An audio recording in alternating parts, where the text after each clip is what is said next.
Hey guys, it's me Scott here. So today I'm going to be reviewing Niagara Falls Comic Con Day 1.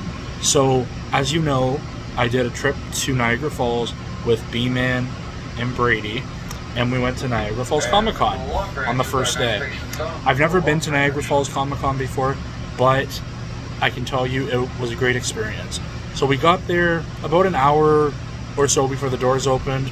There was a little bit of a lineup, but we already got our tickets. So we lined up, we then went inside. Going in, it was a little bit of an issue.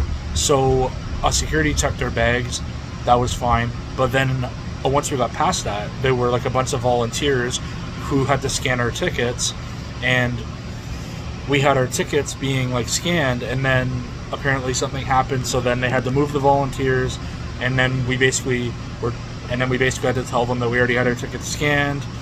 It was a complete total disorganization, but that was only that one part. So then we go into the Comic-Con hall. I have been to Comic-Cons before, and yeah, like if you've been to them, they're all pretty much the same. You go inside, like there's a bunch of different vendors and stuff. But we were there specifically to meet certain people. I was there to meet JBL.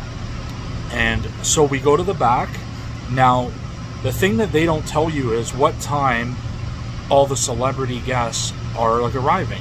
So some of them were already there, but some weren't there. And like whenever you asked like a staff member, they didn't know. Until finally we found out that JBL wasn't going to be there till 5. And he actually came like a long time late, because we got there at 3 and no one knew anything. Like, oh yeah, he's coming. We're like, okay. So we waited over 2 hours and no one knew anything, and then he finally showed up. It's like, seriously, like you need to tell people what time your guests are like arriving, because there are people who have mobility issues who can't stand for long periods of time. You know what I mean? Like, it's sad. In fact, William Shatner got there at 6 o'clock, and there was a lineup of about 100 people since 3 o'clock when the Comic-Con first opened. He had a lineup of 100 people since 3 o'clock, and he was supposed to be there for 6, and nobody said that.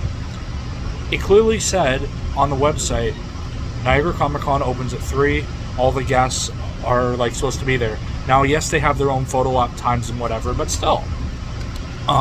If you want to see photos and or video from this event, go to my Facebook page or my Instagram, bscat, also the Brandon and Brady Productions page.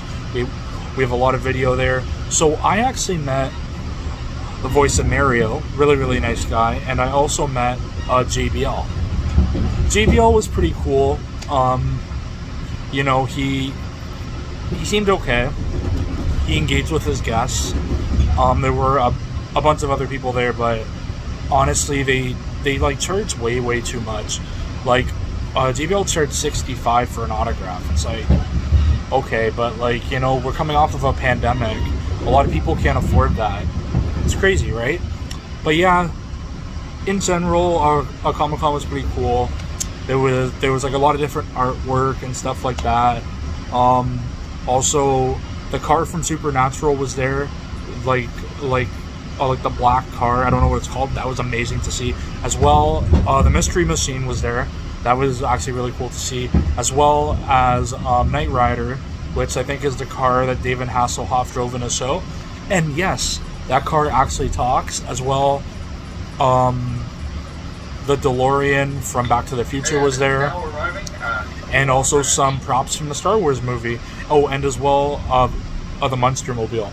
That was also pretty cool to see. You know, that's one of the better Comic-Cons. I've also been to the Toronto one, and that one was okay. But, you know, they are what they are. They're all pretty much the same. So we went on opening day. It was a little bit cheaper. So we got our tickets in advance. If you buy them at the door, they are a lot more money. I don't know how much. And as well, if you go Saturday or Sunday, they are a lot more money. So we just went on the cheaper day, and yeah, like it is what to be expected. There's like not a lot of the stuff was open. Well, I think it was. It's just like certain guests only come on like certain days and stuff, you know. But yeah, all in all, it was a pretty good event. I'd probably give it a 5 out of 5. As well, they're having a horror convention in October. Definitely going to be going to that. Because I've never been to a horror convention before, and I've been always wanting to go to that. Same with the Niagara Falls Comic Con. I've always wanted to go to it, and now I finally went, you know? And it was pretty good. I might go to the Toronto one this year. I don't know yet. I'll see what's popping. I'll see what's going on. But yeah, guys, that's my review of Niagara Falls Comic Con. 5 out of 5. Definitely recommend it for anybody. Peace.